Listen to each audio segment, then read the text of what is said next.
are doing the Into the Fae Woods release party. And for this part, in this episode, we get to have Ronald W. Gillespie Jr. on, and he's going to read his wonderful Agent Red story. And then we are going to talk about it. So, Are we though? Is that what we're doing here? yeah, Yeah, I tell you. it's release day, man. We got to celebrate. So I'm celebrating with you. How All else are we right. supposed to do this other than celebrate together? Because I Uh, even have some stuff from other artists, other authors, poets, and copious amounts of alcohol. n- not copious, but I do have a decent amount available. It's just way too early in the day to even think about it. I don't know. It's my day off, so I have tiny people running around. I'm hiding. So, well, I'm sure I have tiny people running around too, which is a bit of a problem since they're not supposed to be here, and man, they're making a mess.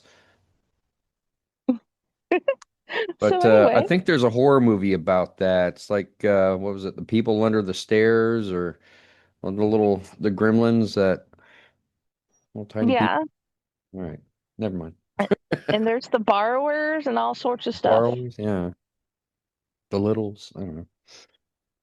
So either way, how about we start with the reading and then we'll talk about the story afterwards? Okay, well, as you know, I forgot how to read after I graduated college. When you major in creative writing, you do an exorbitant amount of reading, and the last thing I wanted to do when I graduated was to read. So, of course, I became a writer. But it always sounds better when you read your story. Doesn't it though? All right. Well, I appreciate that. Okay. Uh, should I give an intro to this or just go ahead and start and then we'll talk about it after the fact? Give an intro, then start reading, and then we'll talk about it afterwards. Make it all sorts of awesome. Okay. This story is a variation on Little Red Riding Hood, which I think would become apparent as you read the story. But I went a bit of a different direction rather than trying to rewrite a fairy tale. So take it with a grain of salt, and maybe this will become an animated series one day. Who knows? Call me. All right, Agent Red. Agent Red, take the shot. The voice in her earwig was that of her handler, a man known simply by the name Ferrari. Agent Red didn't know his real name, nor had she ever since the time she was recruited into the Hoods as Ruby Cadet. He had been her inner voice guiding her through her years of training with the Hoods. Negative, replied Red. Target is terminally wounded. Death is imminent. No mercy, came back the voice. Agent Red, take the shot. Under her namesake hood, Red heaved a weary sigh. She knew the hood masked her face to her opponent. He could not read her intentions. She held up her pistol and shrugged. Sorry about this, she said to the boy who lay on the ground in front of her. He was dressed in camouflage shades of brown with a lapel pin icon in the form of an angular wolf head. The boy had a look of sheer terror on his face, knowing his own demise stared at him directly in the face in the form of Red's pistol barrel. No! He shouted as he tried to cover his face, but it didn't help. Red shot him in the head. The boy had meant to say, not again, but had barely gotten past the no when the splatter pellet did its job, spraying his face in a shade of crimson. The wolf icon on his lapel began flashing to signify the hit and the end of the training exercise. Crap, the boy said instead. Red pulled back her hood and grinned at the boy. She holstered her pistol and held out her hand. The boy took it. Red pulled him up. No hard feelings, Rusty, she said. Maybe next time. Yeah, yeah, the boy called Rusty said, dusting himself off. Keep this up and you'll make the Crimson Elite in no time. Only one more year before I'm eligible to join, said Red, with a smile on her face. I'm sure you'll get there someday. You're a good agent. Not as good as you, Rusty said. I've just been at it longer, Red replied. It was true. Rusty was a new blood. And in the Hoods, blood meant family. But today, Rusty was playing the enemy, the wolf pack, hence the brown camouflage and wolf head icon. Red remembered her days nearly 5 years ago when she was in Rusty's shoes and another blood had knocked her on her ass. At some point, all Hoods went through it. Come on, let's get cleaned up for mess, she said, slapping her training partner on his back. A little less than an hour later, after Red had showered and changed out of her training uniform and into her more comfortable sweats, she heard that oh so sometimes annoying voice in her ear. Red, see me in my office, please. Red rolled her eyes. And don't roll your eyes at me, the voice broke in. Red made a point to look up at the corner of the hallway she was walking through to find the nearest security camera, and very blatantly rolled her eyes at it. She stuck out her tongue for good measure. Nevertheless, she veered off in her direction to the mess hall towards Ferrari's office. Ferrari's door was open when she arrived. She waited outside the threshold until he signaled for her to come in. Agent Red, he said. Ferrari was a tall, very toned, athletic man. Red had no idea how old he was, as his perfectly trimmed black hair and beard revealed nothing. Sad thing is, Red found him quite attractive, but an insufferable twat in his personality and no nonsense, always do everything by the book attitude. Despite the fact he was an asshole, Red respected the guy. He'd proven himself to be a top-notch fighter, a good strategist, and a halfway decent leader in battle. But despite all this, Red still gave him shit because she knew deep down inside he respected her skills just as much. Red said nothing, waiting for the taller man to speak. Agent Red, Ferrari started. Explain to me the tier levels in our organization. Red was taken aback by the question. Excuse me? She responded. What? The levels, what are they? Red had no idea where this was going, but she answered the question nonetheless. There are the rubies. These are the kids between the ages of 6 and 12, newly recruited into the organization. Then the scarlets, age 12 to 16. The bloods, ages 16 to 20. And finally, the crimsons, ages 21 to 25. Correct. And do you know why there is a large age gap for the rubies than the rest of the tiers?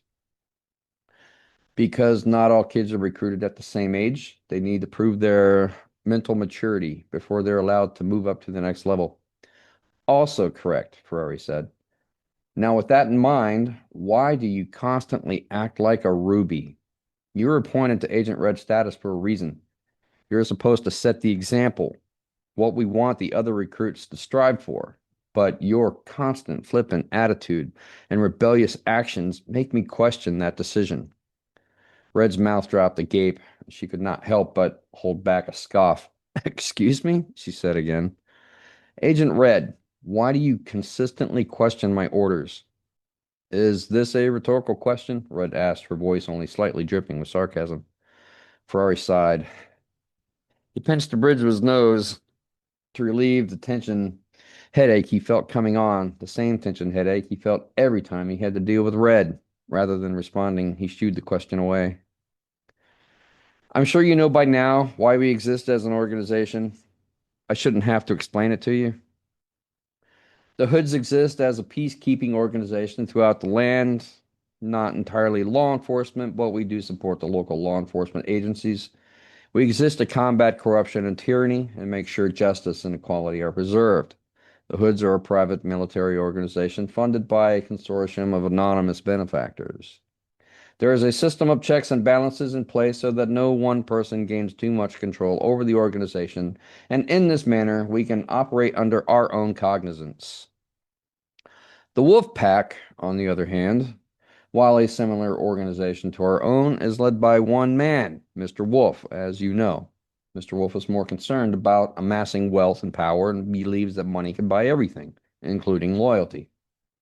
The soldiers are paid extremely well, but they also have a considerably shorter lifespan. More corruption and espionage exist even within Mr. Wolf's own ranks. But Wolf believes people are an expendable commodity and he can just buy more. And usually, he is correct. The inherent greed within people is staggering when you think about it. Because we exist on different sides of the morality scale, it is up to us to display the principles by which we are governed. And lately, you have not been doing that. Your sarcasm and rebellious streak are seen counter to what the hoods stand for. It's reckless and, quite frankly, not deserving of your Agent Red status. As you know, we find our future agents and recruit them at young ages. Most of them come from orphanages and foster homes, such as yourself. I know you don't remember, but that's how you came to us, and you showed great promise. We give our recruits a home, a place to feel like they belong, and many of them come back later and say they appreciate it despite the rigorous training we put them through. Therefore, I can't understand why, when you're so close to graduating, you develop this sarcastic and rebellious streak. We try very hard to instill the principles by which we are guided by all of our recruits, and I don't question your loyalty, but the attitude has got to change. I know you only have a year and some change before you're out of my hair for good and you can move up to the Crimsons, but please try to be a good example for the lesser hoods. The shit I let you get away with isn't gonna fly if you ever want to stand a chance getting into the Crimson Elites. You need to rein it in a bit, understand? Red thought about that. The Crimson Elites were a specialized group of the Crimsons. They were the best of the best. They received more in-depth and privatized training than any of the other tiers within the hoods. Red had wanted to be a Crimson Elite ever since she had learned about them as a Ruby recruit. How or why she had been chosen to become a Hood, she had no idea.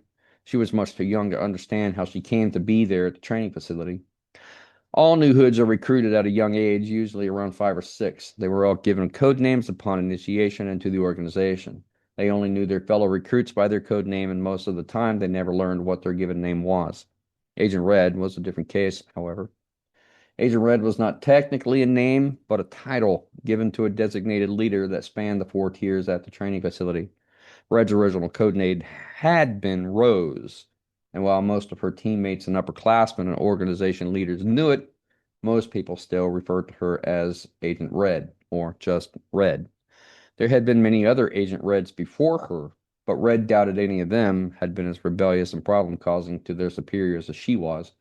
She considered it a point of pride. Red, are you listening to me? Ferrari's voice broke through her reverie. Huh? What? Said Red. Sorry, you must have bored me so much I dozed off. She flashed a quick smile. Ferrari sighed heavily and rubbed his temples. Apparently, some lessons must be learned the hard way, he said. Just for that, I'm assigning you to take the rubies into the Darkwood for the training lesson. Red threw her head back in disgust and grimaced. "Ugh, not the rubies, anything but the rubies," she complained. Come on, Ferrari, let me take the Scarlets. They at least listen to me. The rubies are like herding cats. Maybe next time you won't question me when I give an order. Ferrari shrugged. Red groaned again. She knew there was no way out of the assignment. If she tried to resist, as she would ordinarily do, she knew Ferrari could make it even worse for her. She had heard tales. One of them involved the desert sands of Burning Lake. Red shivered at that thought. She'd take the Darkwood any day over Burning Lake. Fine, she relented. When? Right after mess, Ferrari grinned. Run nighttime maneuvers for the pre-Scarlets and forestry lessons for the youngers. Red dropped her head. I hate you so much right now, she said. Good, Ferrari's grin grew. I'm glad we came to this understanding. He gave her a little wave, dismissing her. See you in the morning. The look on his face was truly vexing to Red, but knowing that saying anything else might triple the punishment, she squared her shoulders and heel-toe turned to leave the office. Mess was over way too quickly, with Red sitting there alone at her table stewing over Ferrari's punishment. Reluctantly, she finished her meal, made her way back to her quarters to pack her overnight trail bag. Going into Darkwood alone was no problem. She had done it many times on training exercises with the other Bloods. If all she had to do was spend the night by herself, she could have handled that easily and probably have gotten a great night's sleep. But if the latest batch of Ruby recruits were as bad as she had been when she was Ruby, there was nothing about this trip she was looking forward to. She was well versed in tracking, hunting, archery, and living off what the land provided. But now she had to teach those same skills to a bunch of 6 to 12-year-olds with fleeting attention spans and a general lack of common sense. Red felt the only difference between these rubies and her when she was a ruby is at least she had had common sense, but kids these days. With a final heavy sigh, Red slung her pack over her shoulders and closed the door to her quarters to head to the wing which housed the rubies. It seemed an interminable amount of time later when the rubies had finally gathered outside the training center in the main lawn. The sun was already setting, and much to Red's dismay, there was also no moon tonight, which meant the path into the dark wood would be especially dark. They would have to rely on night vision and not much else. It seemed to take hours for all the kids to have their bathroom breaks, double check their packs, go grab what they had forgotten, and then regroup in the lawn, all the while Red's patience slowly dwindling. Red began to understand the tension headaches Ferrari always seemed to have whenever she was around him. She pinched the bridge of her nose. The tension did not go away, but Red ignored it and took a head count mentally. This cadre was 8. The numbers usually changed depending on how many kids were recruited at a time. Some years were more, some less. 8 seemed manageable. Listen up, Rubes, she began. While Rube was an abbreviation of Ruby, everyone at the training facility also understood it to be a derogatory term that older recruits would use on the younger ones, meaning uneducated and oftentimes easily fooled or gullible. Some of the older rubies had already learned this the hard way, but fortunately, some of the younger rubies still had no idea. They'd learn, but they also knew enough not to say anything when an elder used the term against them. The rubes stood loosely in a malformed line with the aid of the tallest boy in the group, who seemed to be their unspoken, agreed upon leader.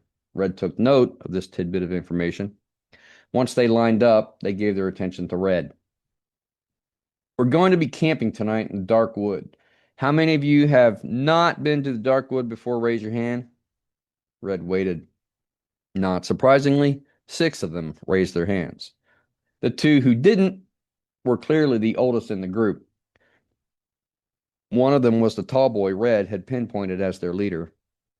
You two, said Red, motioning the 2 who had not raised their hands. How old? The taller one standing at the end of the line spoke for them. We're both 12, the boy said. Pre-Scarlet, he added. Good, said Red. You're my team leads. I need you to do your best to keep the younger ones in line. We all know Darkwood can be dangerous enough during the day, but doubly so at night. What's your names? He's Jules, said the taller boy, and I'm Cardinal. And the rest of you, said Red, roll call. Tell me your name and age. The girl standing next to Jules had mousy brown hair with a cute elven face. I'm Robin, she said. I'm 10. Next to her was a slightly taller girl, on the thin side with blonde hair just past shoulder length, pulled back and braided into a ponytail. Carmine, she said, also 10.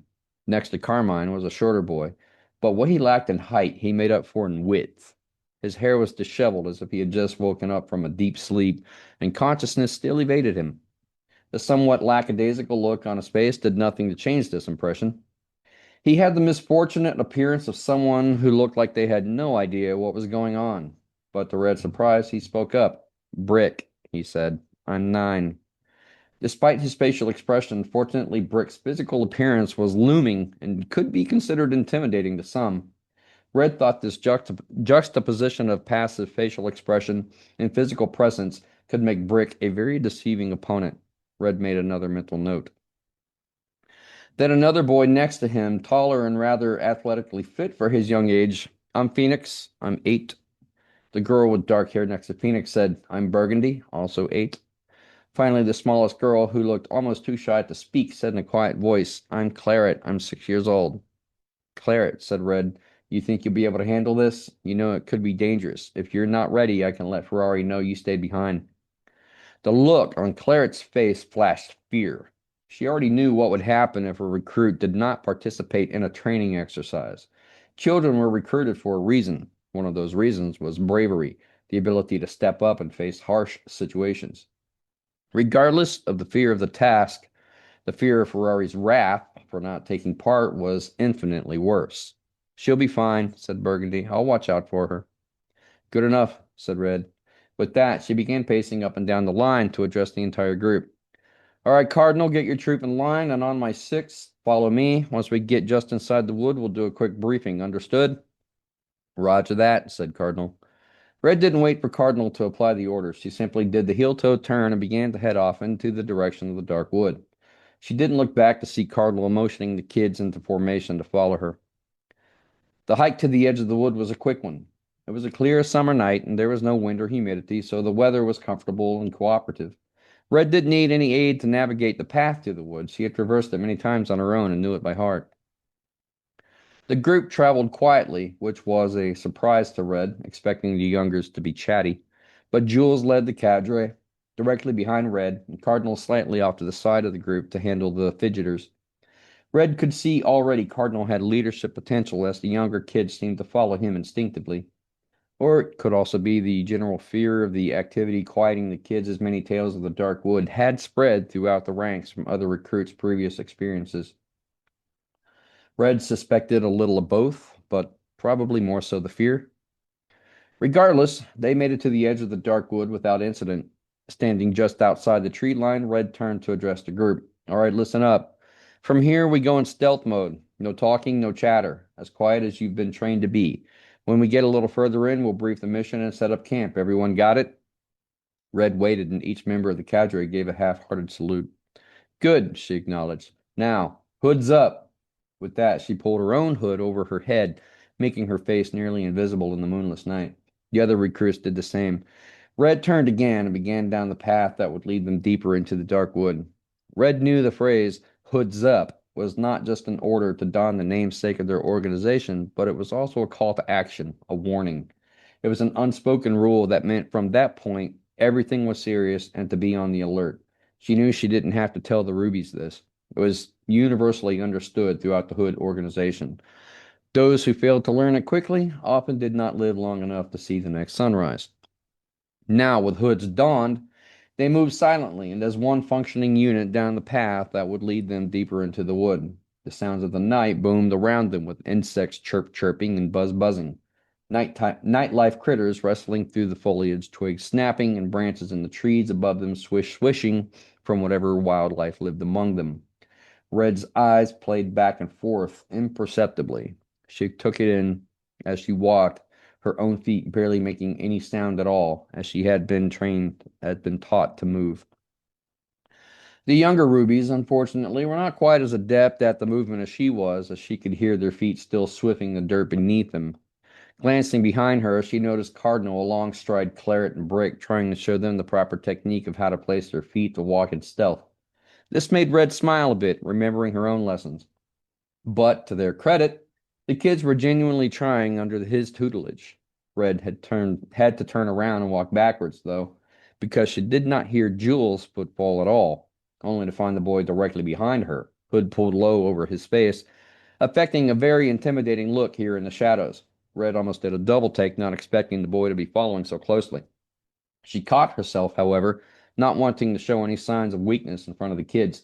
She merely gave him a thumbs up in appreciation, also taken as a sign of everything okay. The boy returned the gesture. They continued to move, at least in partial silence, for another 20 minutes before reaching a clearing.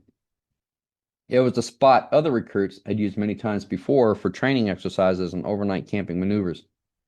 Fallen trees had been cut and formed into a perimeter of the clearing to create a makeshift campsite with a fire pit in the middle, currently covered with dead leaves and twigs. They would not be using the fire pit tonight as it was warm enough. They would not need a fire, and the purpose of this exercise was stealth. Fire would only draw attention from unwanted nighttime visitors. Red truly did want the Rubies to survive the night, and she doubted they were ready for a fight at this early in their training. She motioned for them all to gather round.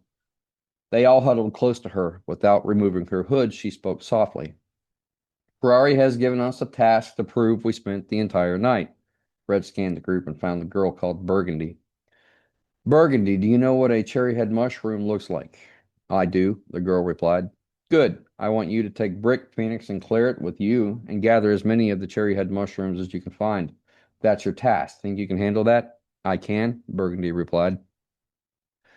Whatever you do, don't eat them, said Red. They're poisonous as hell, and they will make you sick, if not kill you outright.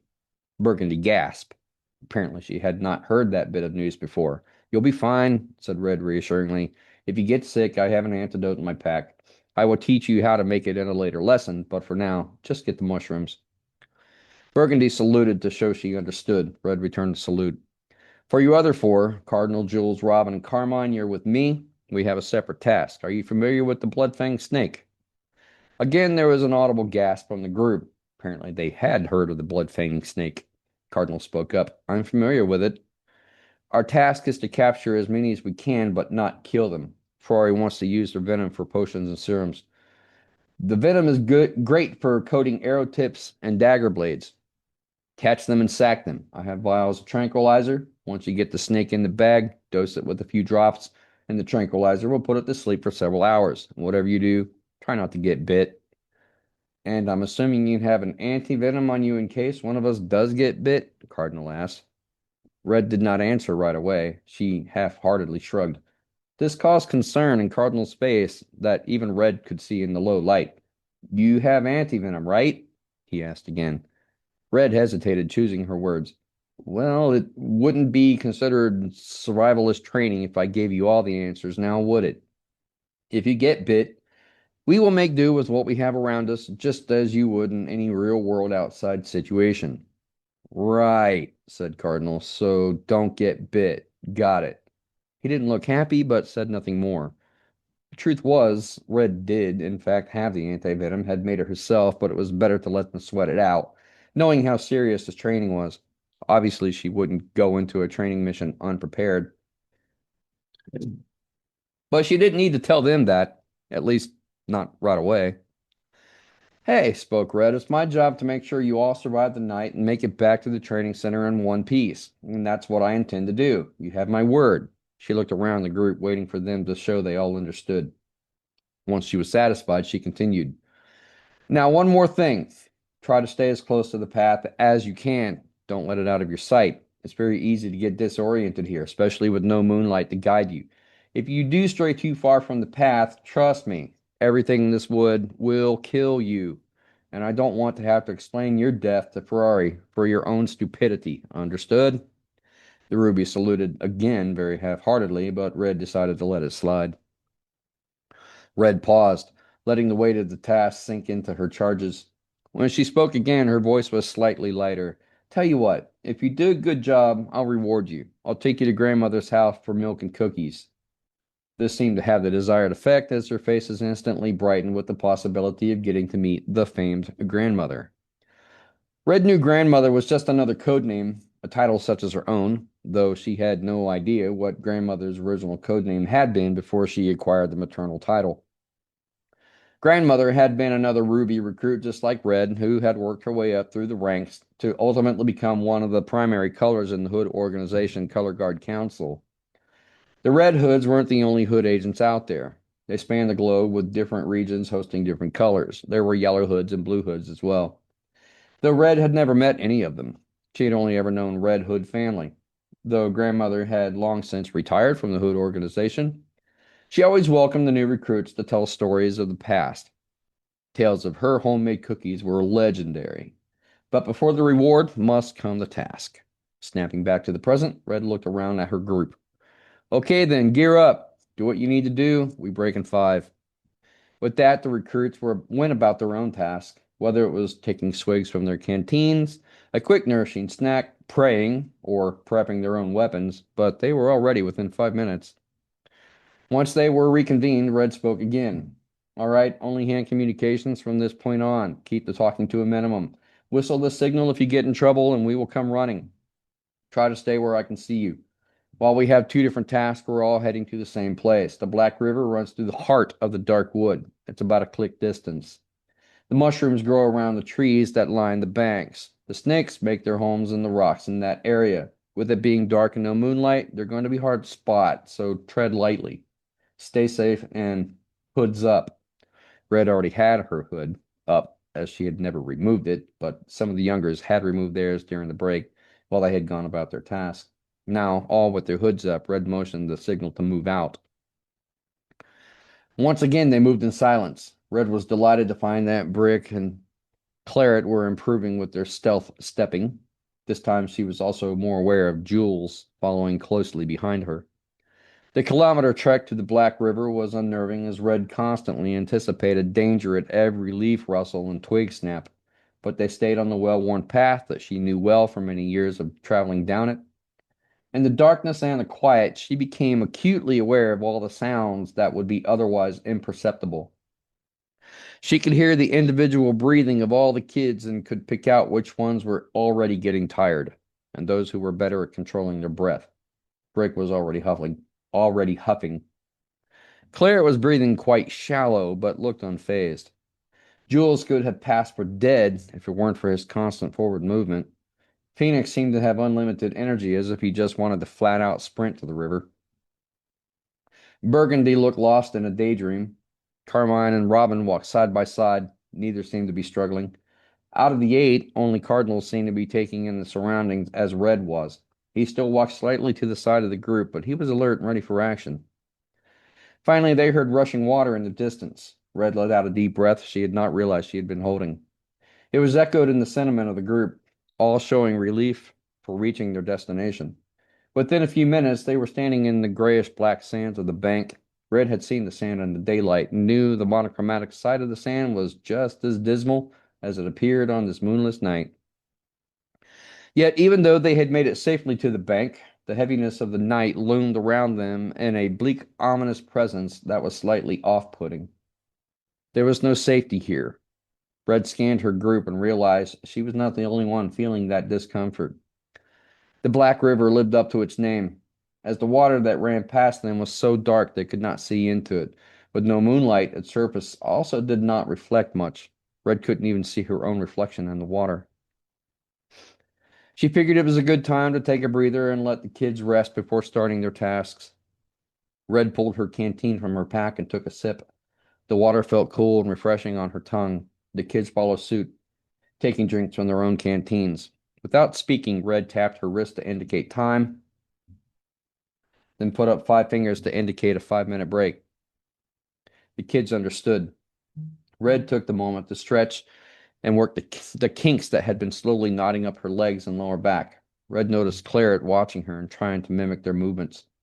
Red slowed her movements down as if to say, like this. Claret corrected her movements. While going through the stretches, Red noticed Cardinal and Jules standing away from the group near the tree line they had just come through. She held up a finger to Claret, motioning her to stay there. Red approached the two boys. In a hushed whisper, she said, "Report." Cardinal spoke. "Something isn't right," he said in the same hushed whisper. "What do you mean?" asked Red. "We're not alone," the boy responded. "How do you know?" "Mostly intuition, I guess. I can feel it. I think we're being followed." Without her face changing expression, Red's body went into a state of heightened awareness. She scanned the darkness. She focused her hearing, trying to pick up any slight detail she may have missed. And there it was. Red couldn't quite place what it was that was different, but the noises of the wood she had heard earlier had changed somehow. The rustling through the bushes sounded noisier. The insects were not chirping and buzzing in the same patterns as before. The change was so slight it wouldn't be discernible to the untrained, but Red was not untrained.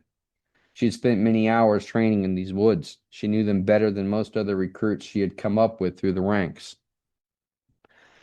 "You're right," she said at last, "but it still doesn't change our goal. Let's get these snakes and mushrooms and head back to the campsite as quickly as possible. Whatever is out there hasn't made their presence known to us yet, and when they do, we will be ready." Cardinal said nothing, but he nodded and did the same heel-toe turn Red had used to regroup with his fellow recruits. Red swept the area once again with her eyes, but still did not see anything out of the ordinary. But now her whole body was on alert. Something told her before the night was over there was going to be trouble. She just didn't know what. Not too far away, on a ridge overlooking the clearing where Red and her cadets were prepping, a young boy about Red's age, dressed in camouflage, lay on his belly and peered down at the group through a pair of high-tech binoculars. "Lugo, report," said the voice in his ear. From my vantage point, I see one agent and 8 cadets, sir. His voice was a whisper, but that apparently did not seem to impede the message being received by the voice on the other end of his earpiece. Rubies? There was a short silence. Then, doesn't seem like much of a fair fight. Oh well, you have your orders. Yes, sir. Take prisoners and interrogate. Report when you have something. With that, the voice in his ear cut off. Lugo looked around to his left and right. Situated several yards away from him on both sides were his teammates. 3 to his right, 4 to his left. Lugo was in the middle at the highest vantage point for scouting. His teammates were waiting for his orders. Lugo did not speak, but used his practice hand motions to indicate his plan. The camouflaged boy to his right gave a thumbs up, then motioning to his team members on the left, he gave the motion for them to watch and stay put until the signal was given for them to act. They were the younger boys in the group. Their role was primarily to watch and learn, and only engage when necessary. Lugo knew this and had assigned them another role instead of primary engagement. The boy on his left also gave his thumbs up. Now, with his men on the same page, Lugo held up his fingers to count down. Back in the clearing, Red and her cadets had finished their 5-minute break. Red silently gave the order to move out. They all knew their task. Burgundy, with her group in tow, fanned out, moving toward a copse, a small group of trees further away from the bank. Red motioned to an outcropping of rocks that jutted into the river a bit upstream from their current location. Once reaching the rocks, she motioned to Jules and Cardinal. The 2 boys joined her. Stay here, she whispered. I'm going to do some reconnaissance. The 2 boys saluted, and Red heel-toed away from them, darting off swiftly, disappearing into the darkness. Up on the ridge, Lugo had given his countdown, and the 3 boys to his right moved in unison, leaving their surroundings, keeping low into the bushes where they had the best cover. They could see the cadets ahead of them as they peered around the trunks of trees, performing their duties. Lugo stayed slightly behind them, watching their progress. The younger rubies seemed completely oblivious to their approach as they turned over rocks and pulled up moss looking for the coveted mushrooms. It was no problem for Lugo's men to assume positions surrounding the younger group, waiting on Lugo's order to make their move. Once all the boys were in position, Lugo gave the order, gesturing with a quick, decisive hand motion to advance.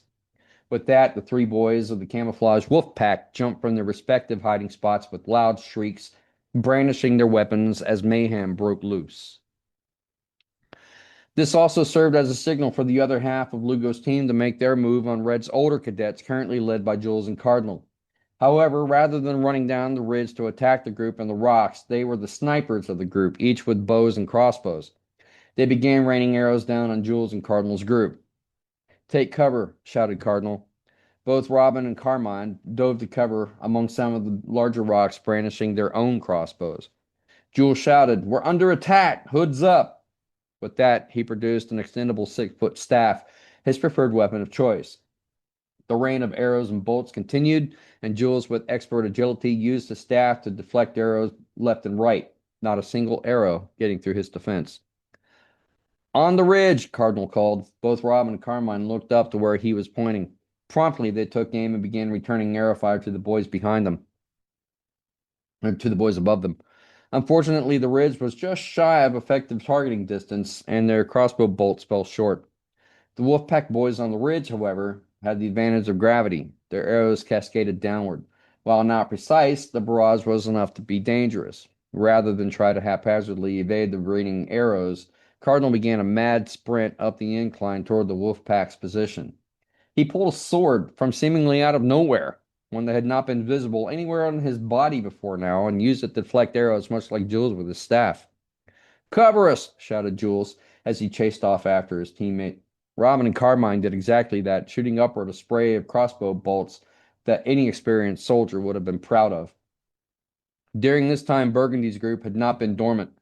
They had only given the illusion of being taken by surprise, but Red, in her capacity as leader, had warned the girl that Cardinal had detected trouble and to be on the alert for anything. When the 3 Wolfpack boys had jumped out from their hiding spots, Phoenix was the first to react, dodging a crossbow bolt that would have clearly knocked him off his feet, possibly incapacitating him. But he rolled, landing on one knee and pivoting so quickly his attacker had no time to react. Phoenix produced a throwing knife and hurled it at the wolf pack boy. It struck him squarely in the chest. The boy in camouflage looked down at it, surprised for a moment, then grinned maniacally as he gripped the handle and pulled it from his body armor. The knife had done no damage. With deft fingers, he threw the knife back at Phoenix, who once again dodged, the knife landing in the dirt. The next boy was larger and of stocky build. He catapulted himself toward Brick, but Brick was unfazed. He took the brunt of the collision and dug his heels into the terrain. He gripped the Wolfpack boy on the shoulders and immediately tossed him to the dirt. Then Brick took a fighting stance, holding his hands up. He gave a motion with his fingers and said, "Come on, let's see what you got." The Wolfpack boy was slightly taller than Brick, but Brick was just as stocky as the Wolfpack soldier. He approached Brick with caution. He too put his own hands up on a fighting stance. Then the two boys went at it, engaging each other in a grapple. The fight commenced. Burgundy's opponent was a boy who stood taller than her by at least a full head. He casually sauntered up to her with a smile on his face. "I don't even need weapons for you," he smirked. "This'll be easy." Burgundy, rather than to respond to his taunt, replied with action, sending out a kick so lightning fast the taller boy did not see it happening. He only felt the crack of her foot against his nose and his head rocking backward from the impact. The boy reached up with his hand, catching a trickle of blood from his nose. Looking at the dark liquid, he grimaced. "You bitch!" he spat. Then, using the greater size with his considerable strength advantage, he lashed out, punching Burgundy hard in the chest, causing her to fly off her feet and land on her butt in the dirt. She felt the blow through her body armor, which luckily had absorbed most of the impact. Still, it caused her to choke out a cough. She had no time to recover, though, as the boy was already bearing down on her. The taller Wolfpack boy hitched his leg to land a well-placed boot in her rib cage. Burgundy anticipated the move and caught the foot just before it made impact. She pushed the foot upward, causing the boy to lose balance. Unbeknownst to him, the smallest of the group, the 6-year-old Claret, had crawled unseen behind the taller Wolfpack fighter, and trying to correct himself was teetering over Claret's back, landing on his own butt in the dirt. Claret jumped up excitedly and threw herself on top of the boy, flailing down uncontrolled wild strikes that scratched the boy's face. Claret laughed insanely as she did this. Unfortunately, for all of her gusto, her size was still no match for the tall boy. With one broad sweep of his arm, he sent Claret flying off him, where she also landed in the dirt. By this time, Burgundy had recovered and moved toward the boy, gripping a short baton that looked imminently deadly in her hand. She swung it hard at the boy on the ground, but the Wolfpack boy was quick, and he rolled out of the way just in time as a cloud of dust exploded where he used to be. "You're going to have to do better than that, princess," he taunted again. Now, back on his feet, he produced his own baton, equally as long as Burgundy's. "Get him, Burgundy!" Claret called from the ground. She was already crawling away, making space for the two fighters. Burgundy swung again, a wide sweeping arc, but the Wolfpack agent easily evaded it, the smile returning to his lips as he seemed casual and nonchalant toward his opponent. He blocked Burgundy's next strike with his own baton and retaliated by thrusting the tip in her own nose, causing it to spurt blood, just as his own had. "Now we're even," he said. Phoenix, for his own match, did not seem to be faring any better than Burgundy. His opponent had matched Phoenix skill for skill. Phoenix knew he was only marginally faster, but the Wolfpack boy was better at straight hand-to-hand combat, causing Phoenix to resort to evasion tactics over direct engagement. Phoenix knew he could not take him strictly one-on-one. He would have to outsmart the boy if he were to come out of this the victor. His opportunity came when suddenly the Wolfpack boy reached out to an object which had been thrown at him. From the corner of his eye, Phoenix saw Claret, who had repositioned herself near a tree. She was picking pine cones from the base around the tree and hurling them at the Wolfpack boy with remarkable accuracy. One after another, she lobbed the pine cones, not giving the boy the chance to initiate another attack on Phoenix. Using this opening, Phoenix ran toward and tackled the boy, hugging his legs and driving him backwards. The Wolfpack boy hit the ground hard with a loud Phoenix drove his shoulder into the boy's solar plexus, causing the Wolfpack soldier to exhale a sudden rush of air. The fallen opponent's eyes went wide as blood rushed from his face, turning him as white as the moon might have been if it were showing on this night. Phoenix did not relent, however. He immediately mounted, pinning the boy down. Then Phoenix began raining punch after punch after punch down on the Wolfpack boy's face. The blow to the boy's solar plexus had knocked the wind out of Phoenix's opponent.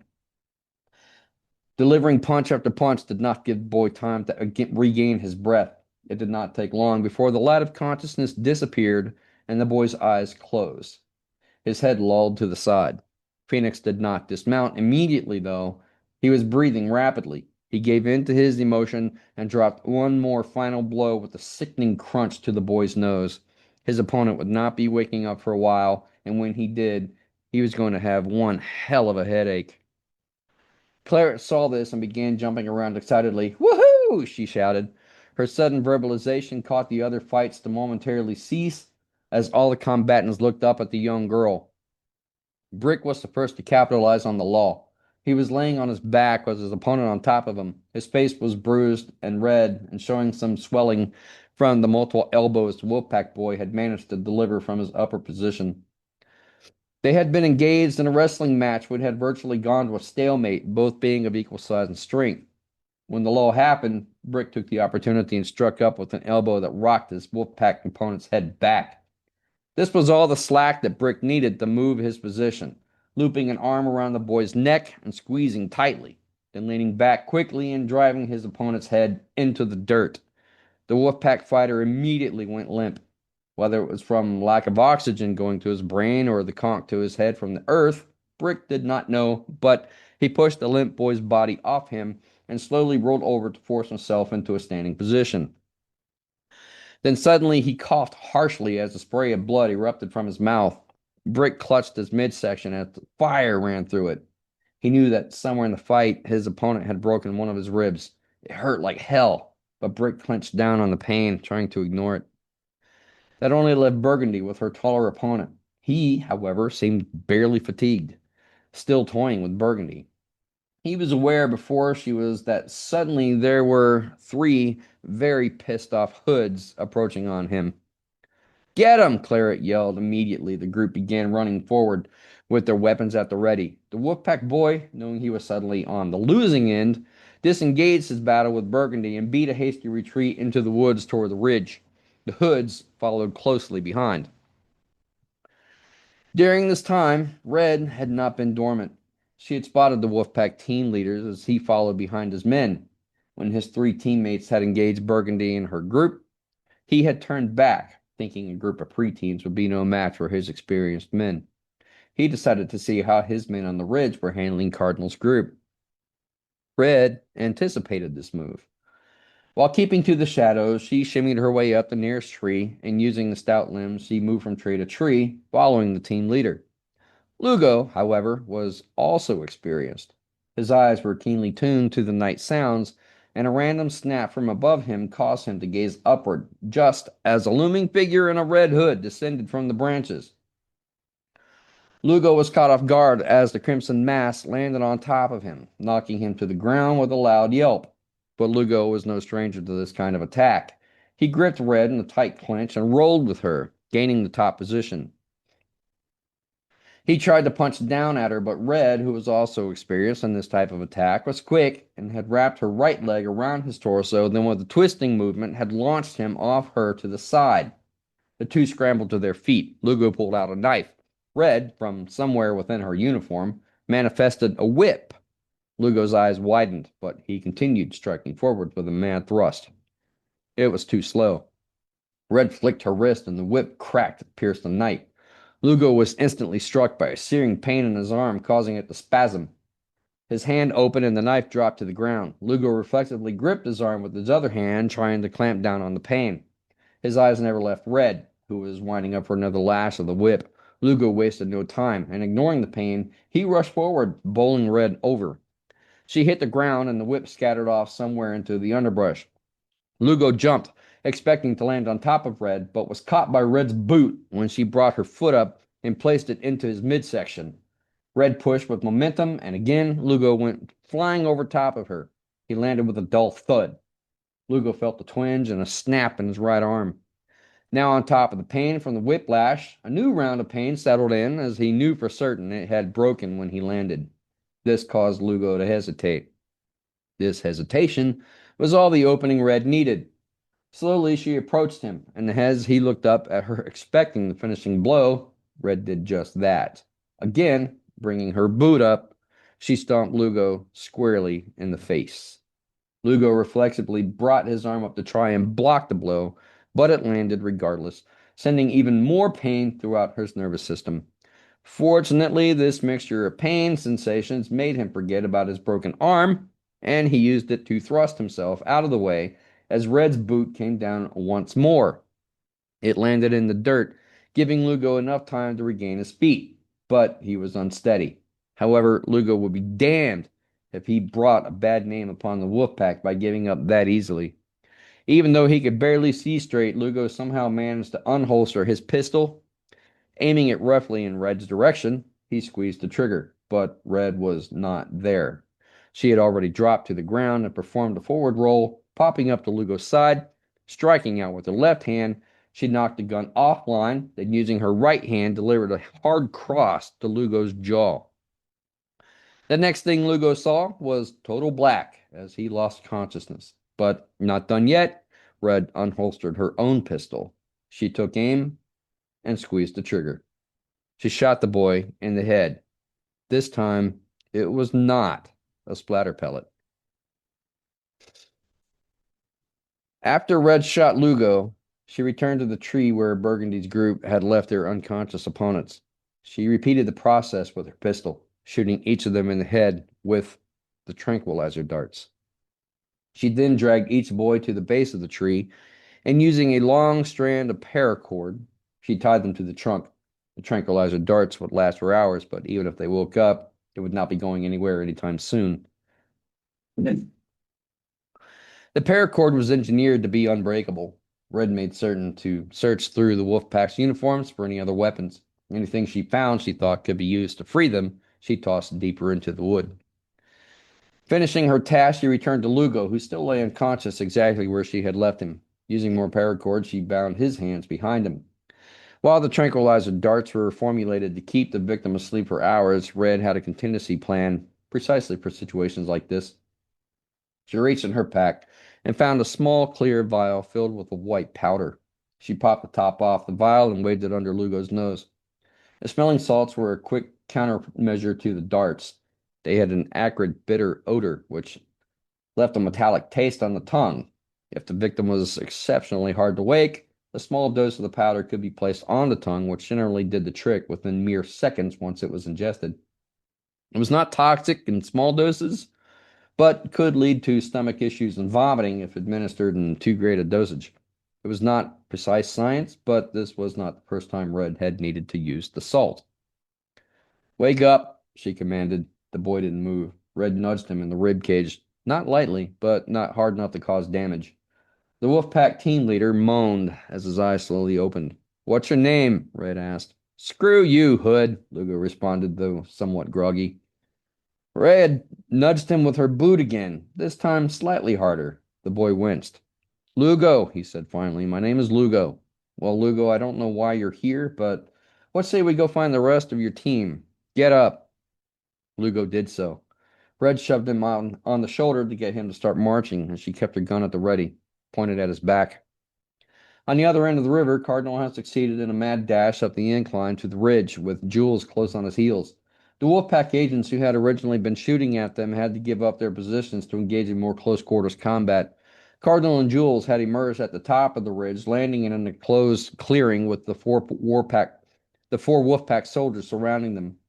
Cardinal and Jules stood back to back, Cardinal with the sword, Jules with the staff. They swung their weapons with precision, parrying any attack the Wolfpack group tried to engage. It was the four Wolfpack against the two Hoods. The Wolfpack moved in unison, circling their opponents, who stood at the center of the clearing. Had it not been for Cardinal's sword and Jules' staff, the Wolfpack soldiers might have been able to capitalize on their position, but the two Hoods were well trained with their weapons. Both sides knew it was only a matter of time before fatigue set in and one of them would falter. Something needed to happen to sway the direction of the fight. That something happened when Burgundy's taller opponent burst through the brush at the ridgeline, stopping short as the situation played out in front of him. He had no time to aid his fellow wolf pack, as mere seconds later the four Hoods Burgundy, Cadet, Phoenix, and Brick entered the clearing behind him. For the briefest of moments, the fighting ceased while the four wolf packs surrounding Cardinal and Jules took in the arrival. Cardinal seized upon the opportunity and shoved the wolf pack closest to him. The boy stumbled backward and hit the dirt. Cardinal, now with an opening, took off like a shot, racing toward his fellow hoods. Jules, quick to assess what was happening, did the same. The taller wolf pack that had been fleeing from Burgundy's group rejoined his own pack. Now the two forces lined up on opposite sides of the clearing, facing each other in battle-ready stances. No one spoke.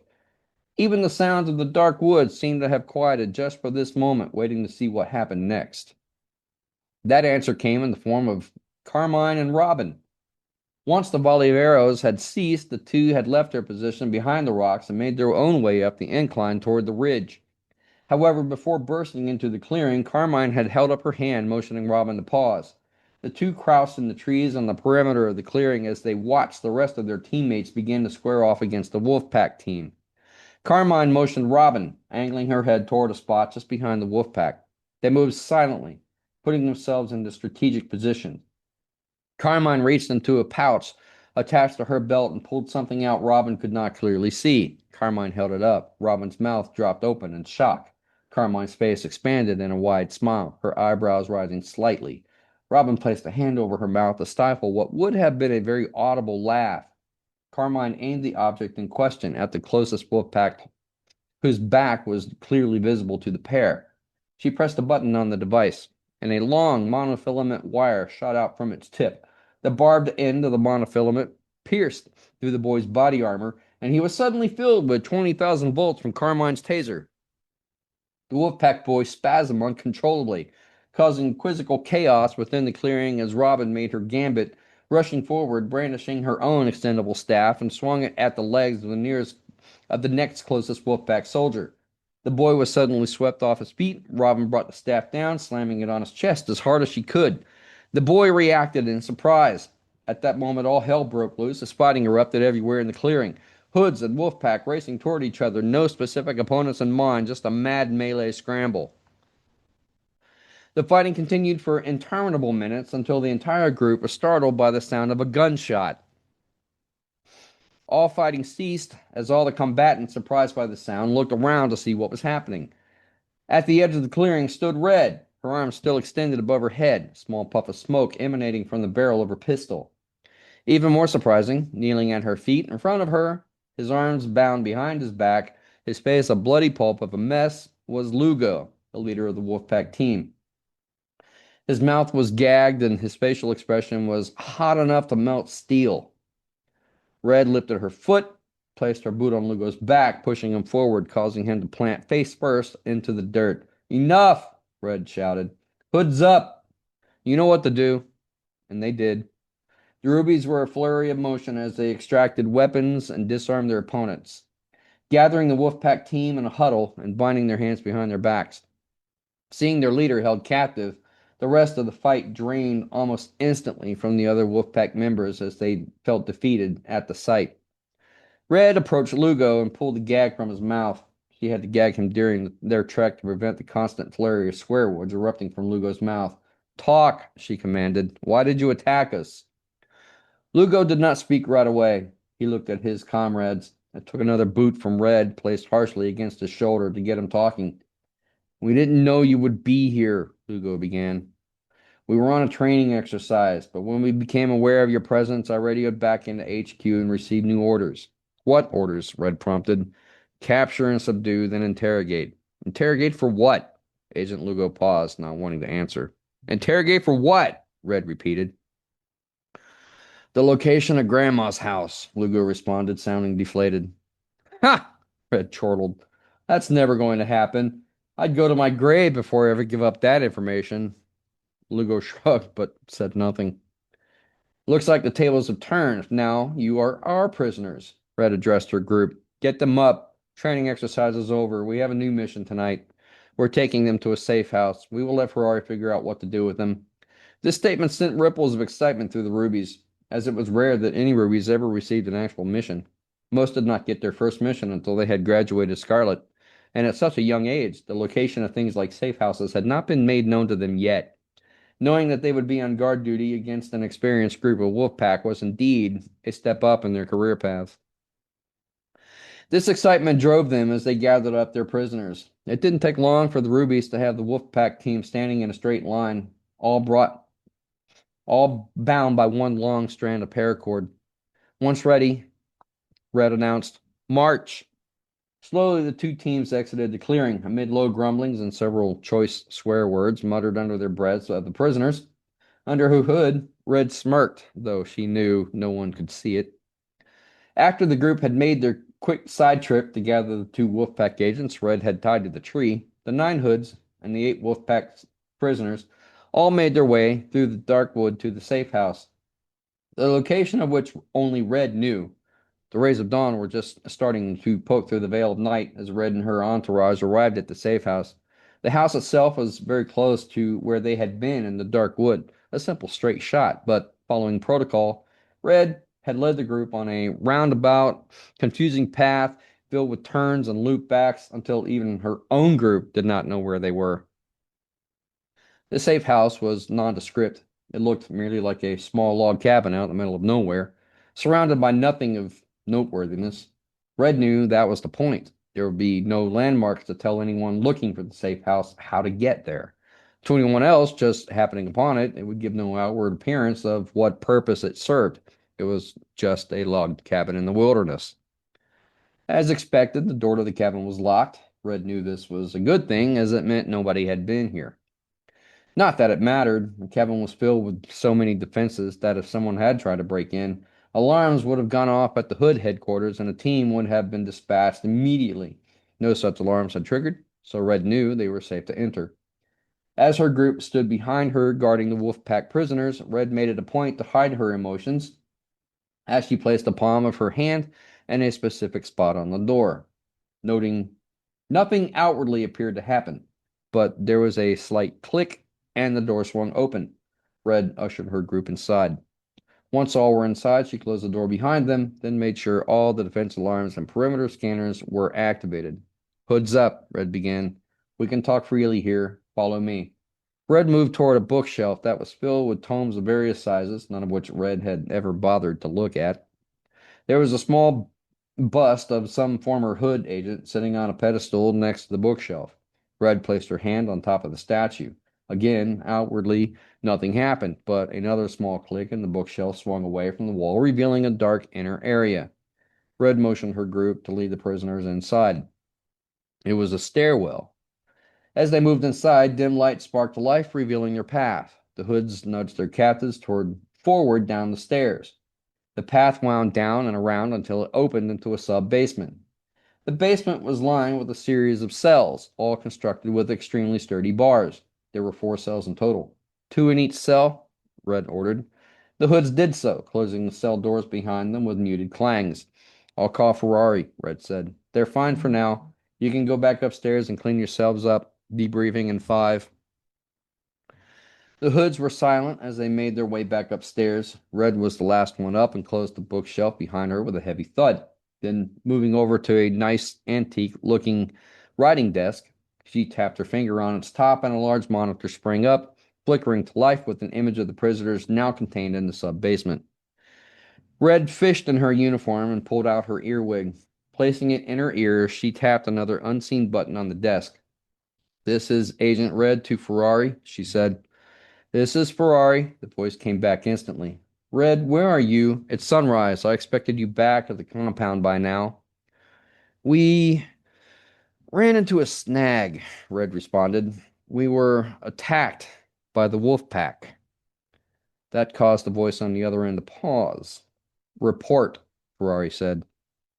"They're being held prisoner at the safe house. Their team leader's name is Lugo. There are 7 others with him. Apparently they were also on a training exercise, but once aware of our presence, were given orders to capture and subdue.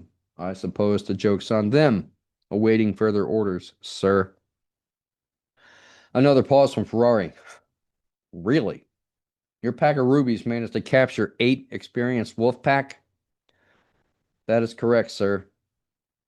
Red heard Ferrari cough choke on the other end. Red could practically visualize the man sitting at his desk and spitting out his coffee at the declaration. I'm shocked, Ferrari said. Red felt he could have kept the incredulousness out of his voice a little more. Yes, really, she said with absolutely no hint of sarcasm. While Ferrari might have expected that the lack of sarcasm again caught him off guard. I'll dispatch a team right away, he finished. The communication went dead. Red removed her earwig and placed it back in her uniform. Now we wait, she said aloud to no one in particular. When she turned around, she found her team all gathered, staring at her. Red took in the team. Burgundy's nose was bandaged, Brick's midsection was wound with medical tape, and he was clutching his side with care. They all seemed exhausted and no worse for the wear. You all did a great job tonight, Red started. I'm very proud of you. I will make sure Ferrari gets a full briefing of what you did tonight. He has dispatched the team, but for now, stay strong, grab some food, and rest up. Once Ferrari gets here, we can debrief then. She looked around at her team. Any questions? She asked. Claret raised her hand almost timidly. Yes, Claret. Claret looked around at her older teammates. Is this... She hesitated, but when no one stopped her, she continued, Is this grandmother's house? Red chuckled. I think it'd be more accurate to say it's one of them, though it's not the house. That is to say, it's one of the houses in grandmother's network. The Hoods have safe houses situated all over. As you progress in your training, you'll start to learn where many of them are. This just happened to be the closest to where we were. The location of grandmother's actual house is sacred and very closely guarded. Not every Hood agent gets to learn where it is. Have you been there? Claire continued.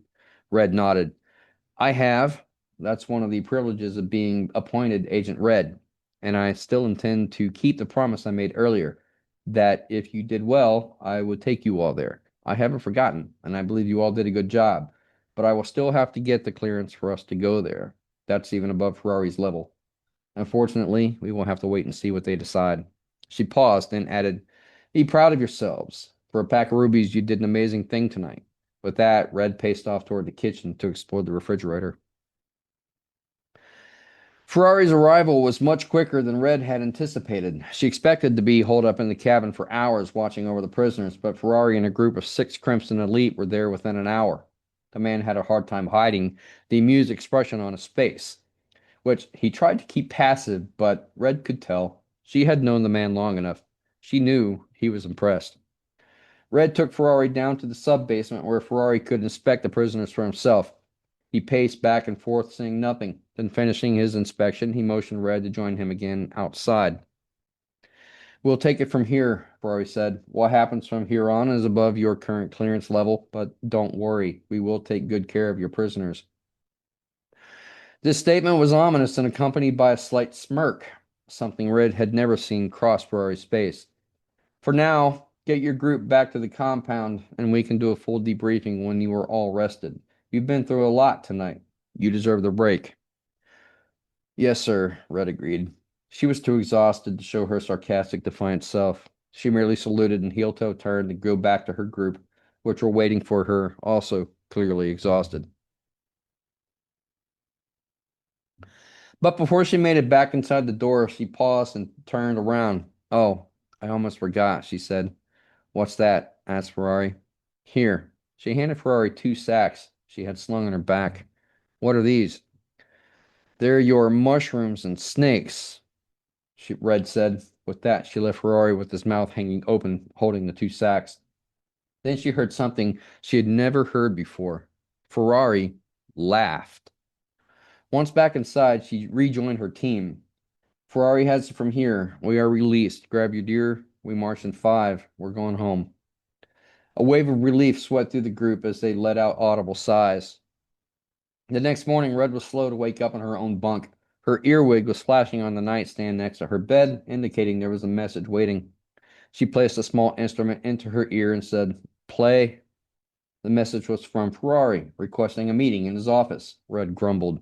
She smushed her pillow down over her face and let out a silent scream into it. But reluctantly, she rolled over, got out of bed. With heavy arms, she struggled into her uniform. Once dressed, she decided Ferrari could wait a little longer. If she was going to do this, she was going to need coffee. She needed to stop by the mess hall first. Now, with coffee in hand, she stood before Ferrari's desk. The man still looked fresh, the same as last night when he had arrived at the cabin. She wondered how he did it. She thought maybe that was a trick you must learn to be in Ferrari's position as a hood. Perhaps it was something they learned in the Crimson Elite. Red thought maybe one day she also will get to learn it. Ferrari was relaxed as he began speaking. "Good morning," he said. "I hope you are well rested. I hope now is a good time for a full report. Better sooner, while the details are still fresh in your mind." Red sighed and took another sip of her coffee. "Burgundy has a broken nose. It's been reset, but I'd recommend putting her on light duty until it heals. Brick has a broken rib. He's a trooper, though. He says he'll still be ready to fight, but I ordered him to rest for a few days just to be safe. Cardinal and Jules are both bruised and scraped up, but they can still fight if necessary. I'd still recommend a day or so for them to recuperate. The rest of them did not receive any serious injuries and should be ready to go whenever they're needed, especially Claret. That girl's a fireball. Her actions were most impressive in how she supported her team. That shouldn't go without being noted. Overall, they all acted and fought at or above their level, which is quite impressive for a group of rubies. It should be noted in their files." Ferrari took this all in, then spoke. "That's great, and I will make sure they all receive commendations, but you didn't answer my question." Red sighed heavily. Knowing she was not going to get out of this easily, she relented. Slowly, she began to recount the events of the night, starting with her observations from the initial lineup leading into the dark wood and ending with locking the prisoners up in the basement. The story took some time to tell, and it took more than one cup of coffee for her to get through the entire ordeal, but she did it. Now, sitting in a chair next to Ferrari's desk, she watched as the man sat with his fingertips pressed together. He wore a look of deep thought. "That is an impressive tale," he said. Then, after a brief pause, Ferrari leaned forward. "I just have one question." "Yes." "When did Carmine get a taser? Does she not know that is an illegal weapon to have at her level?" "Honestly, sir, I have no idea," Red replied. "I suppose that could be an oversight on my part, as I did not do a thorough inspection of their weapons before we left. I'll take the hit for this one, as they are ultimately my responsibility. Still, given light of the situation, I must admit it was quick thinking on her part, and for better or worse, it turned the tide of the fight to our favor." "Spoken like a true leader," Ferrari said. "Good answer." Then he made a shooing motion with his hand. "No matter. It's a small detail that I will doubt will make it into my final report." She said nothing. She took another sip of her coffee, her third cup by this time. Ferrari, then coming out of his reverie, leaned forward again, now all business. He pressed a button on the keyboard that sat on the desk in front of them. "Your recounting has been recorded. You're free to go. Stand by for further orders." With that, he turned his attention to his computer monitor and began typing. Red frowned, but she knew the conversation was over. She rolled her eyes up to the ceiling. "And don't roll your eyes," she heard Ferrari say. She looked back to the man who, to Red's surprise, was smiling. Red smiled to herself as she exited Ferrari's office. Feeling the weight of mental exhaustion from retelling her story and not having any other pressing matters to attend, Red returned to her bunk and crashed down in her bed. When she awoke later, she checked the clock in her nightstand. She was surprised to realize she had slept the rest of the day and all the way through the night. It was now the next morning. Not surprisingly, however, her earwig was flashing again, indicating another message. She placed the device in her ear. "Play," she said. It was Ferrari's voice again, this time requesting her to gather her team and meet in the conference room. As usual, Ferrari gave no other explanation. Within a half hour, Red had the rubies assembled in the designated conference room. The rest seemed to have done them all some good, as the bandages was removed from Burgundy's nose, though it was discolored a bright shade of her namesake. Brick's midsection was still wound with bandages, but he was not clenching them and managed to be seated with minimal effort. "What's this about?" Cardinal started. "We already gave our reports." "Your guess is as good as mine," Red replied. "I was just told to gather the team and meet in here." Ferrari didn't give a reason. He usually never does. They did not have to wait long for their question to be answered. Several minutes later, the door of the conference room swung open to reveal a tall, slender woman with long black hair braided up underneath a large brim hat. Her skin was pale and her eyes were piercing blue. She wore a smart, neatly tailored white blouse and a long wine red skirt that came down to just below the knees, accompanied by a pair of bright red stiletto heel shoes. Her left arm was looped through the handle of a large picnic basket covered with a white cloth. Red's jaw dropped open. She stammered, "Grandmother!" she explained incredulously. "Agent Red," the lady responded, holding out her hand. Red took it and shook it vigorously. This familiarity was enough to send a shockwave of excitement through the Rubies, as they promptly stood up from their seats and began to salute. Even Brick managed to his feet and properly salute. "Now, now," Grandmother said, "I'm not here for any of that. At ease." The group relaxed, but none of them sat back down. Grandmother addressed Red again. "Ferrari informed me that you had promised the Rubies a trip to my house, but we decided at this stage they're still too young for obtaining that knowledge. We agreed this was the next best thing."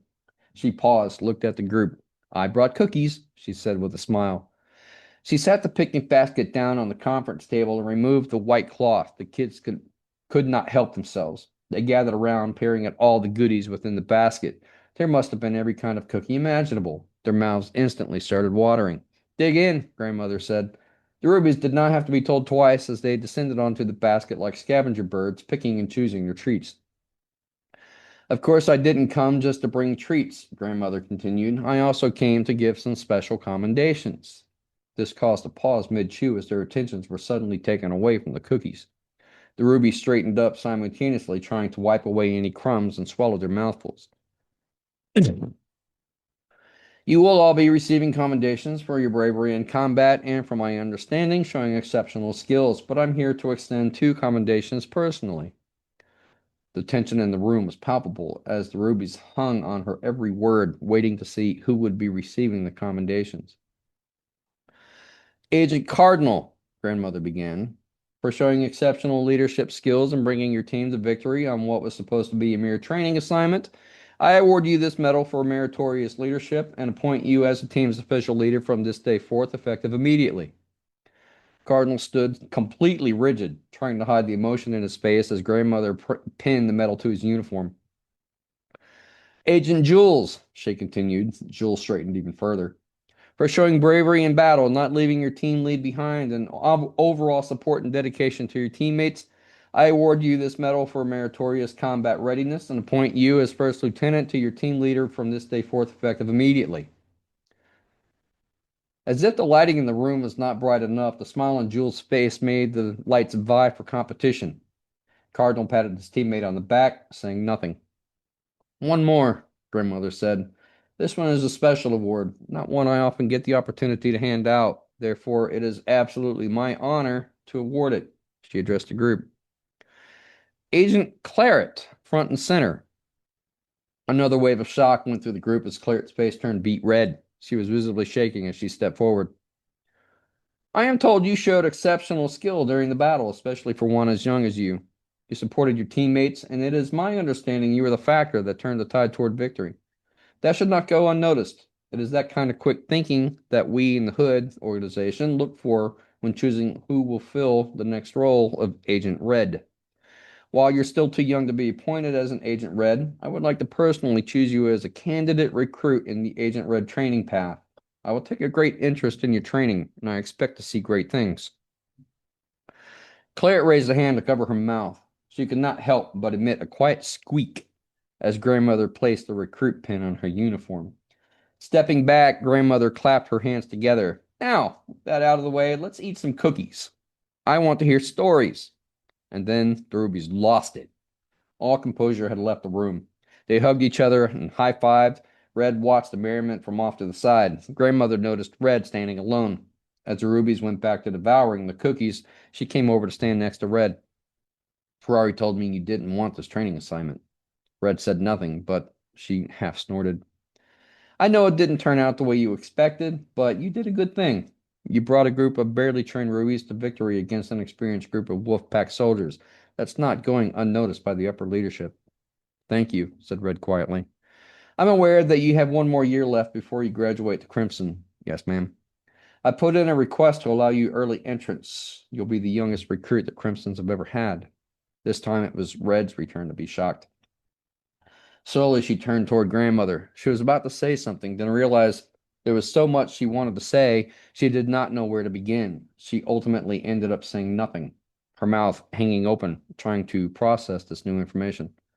Grandmother chuckled. I have no doubt you're going to succeed and do great things. You start next week. With that, grandmother walked off back toward the cookies, leaving Red in a state of stupor. Rather than standing there with her mouth hanging open, the only thing Red could think of doing was filling the gap with a cookie. The thought echoed in her head. Next week, she would be a full-fledged Crimson. As she took a bite of the chocolate chip cookie she had chosen, the thought was pushed out by only one other thought. Grandmother really did make the best cookies. The end. I love that story. I've read it like 3 times, and now I still do believe it's better when the author reads it. So, how did you decide to turn Red Riding Hood into a special ops program?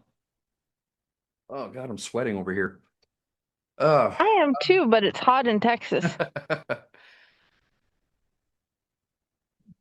I would have to say, there is a movie, an animated movie called Hoodwinked that may or may not have played a small portion of inspiration in this particular story, though I will neither confirm nor deny that particular bit of information. Did it take long to think out the structure of the or corporation that they work for? Yes and no.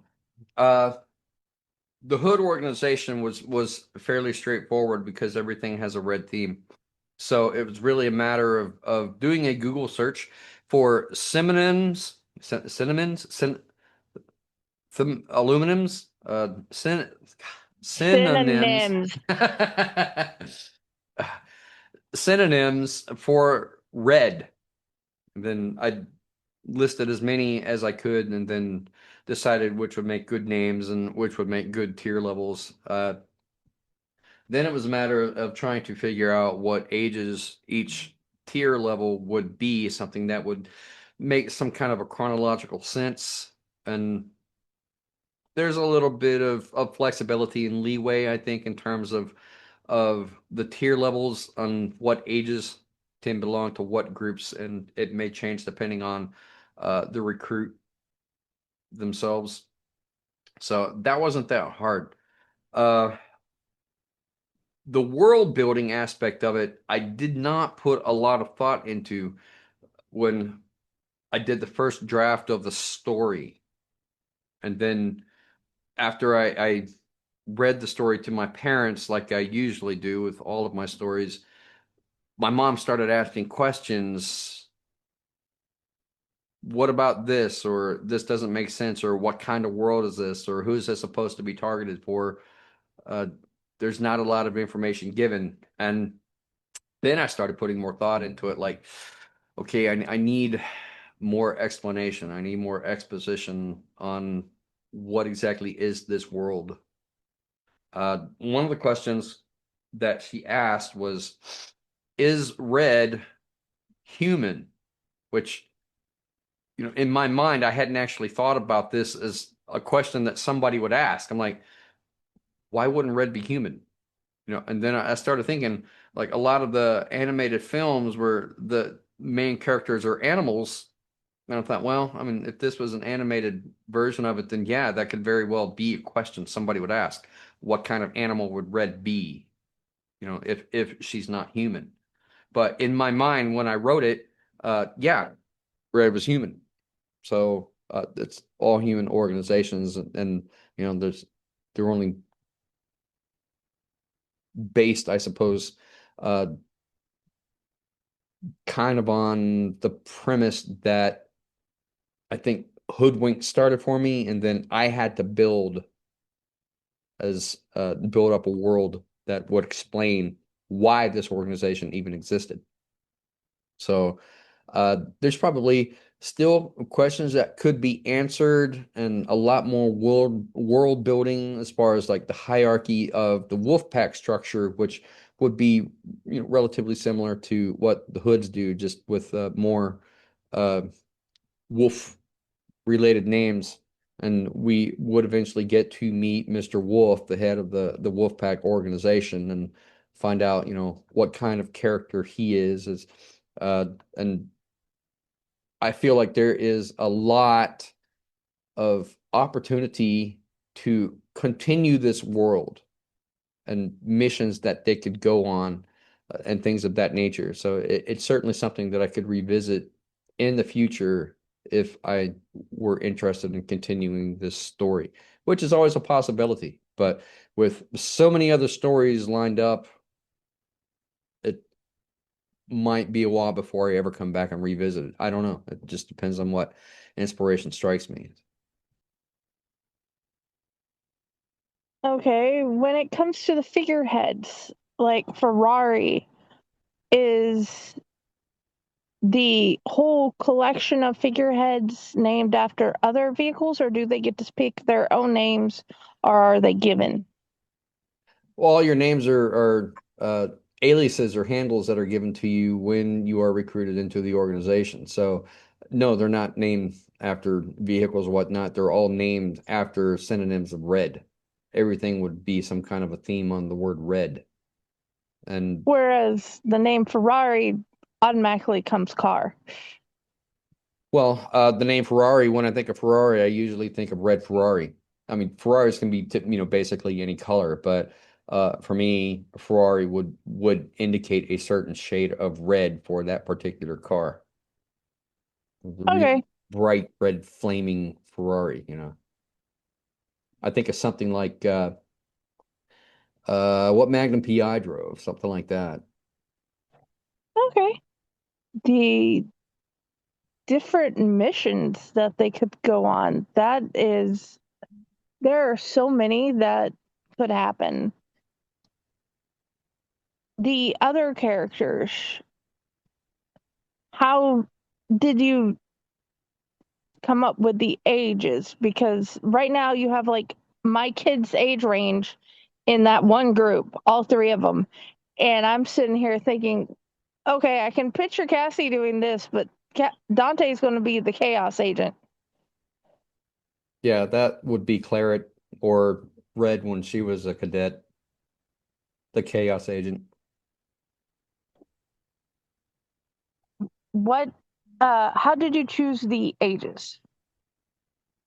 The Ruby Cadets would be the youngest, so they would be the youngest ages. Then it essentially is between every generation 5 to 10 years, which is the age gap between each group, with the Rubies having the largest gap for ages. They can be recruited anywhere from birth on up to the age of 12, as long as they show the mental maturity level to become a recruit. And then each of the other tiers are roughly 5 to 7, maybe 5 to 8 years in gap, with the oldest being in the Crimsons between the ages of 20-ish to 25, 26. Which one was your favorite character? Hmm. Uh,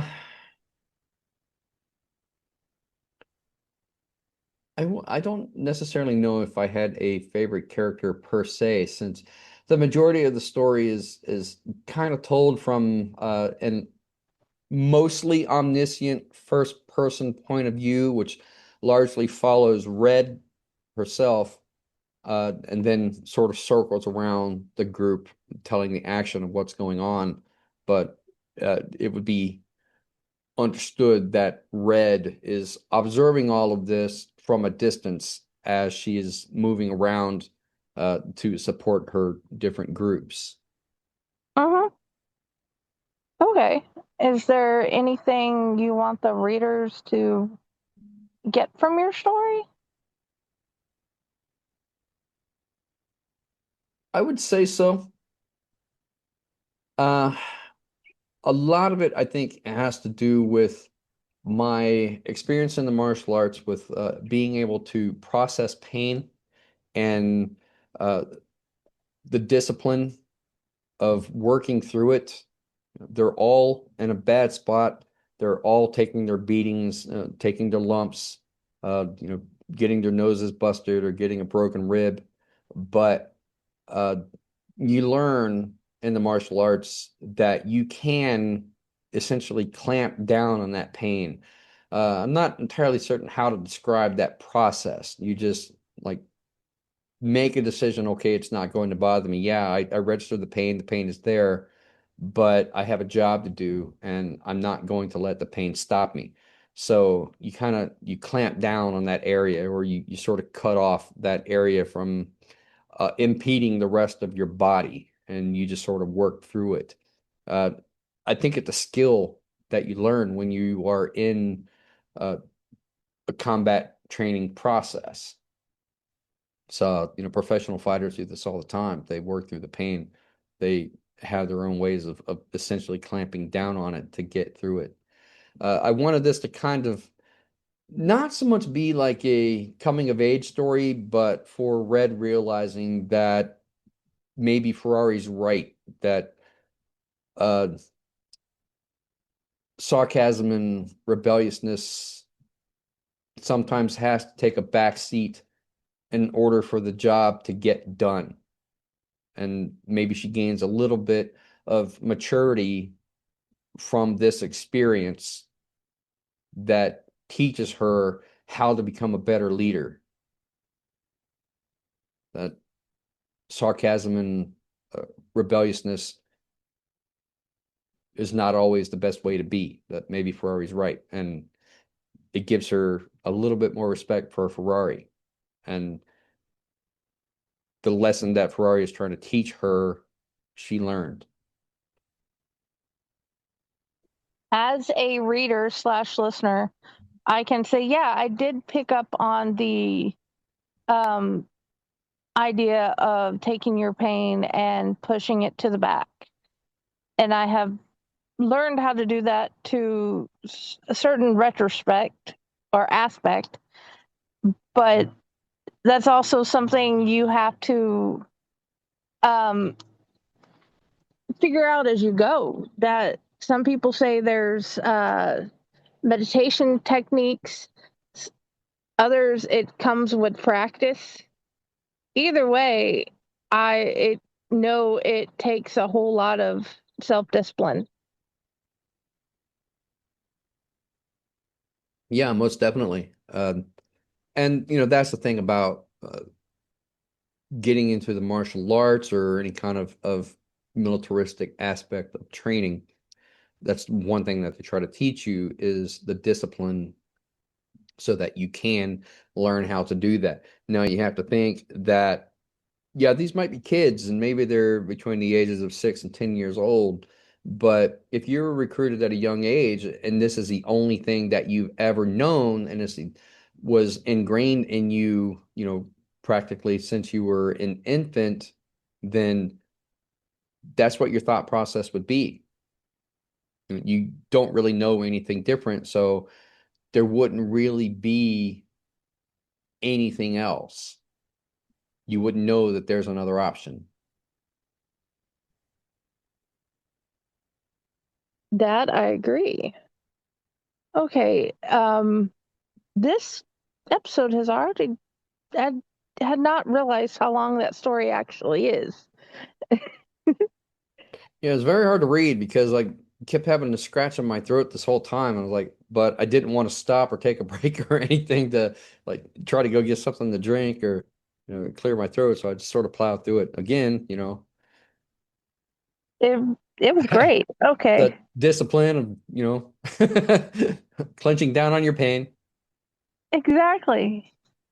I would like to thank everyone for joining in on this part of the Into the Fae Woods release party, and I hope you guys enjoyed his story as much as I have. Like I said, this is my fourth time around with the story, and his was the first one I made two graphics for because I'm like, you know what? No, I want to go ahead and have both, at least the first two done, and then go from there. And yes, thank you for reading, and I hope everybody has had a good time so far. Well, if you like this story, just wait till you hear the next one that will be in Facor's next anthology, which is pirate themed. Oh, yeah, I can't wait for the pirate things to come together. But please check out Into the Fae Woods. Take time and listen to the other four readings that we have up. And thank you. Have a wonderful day or evening, whichever it is for you. Thanks, everybody.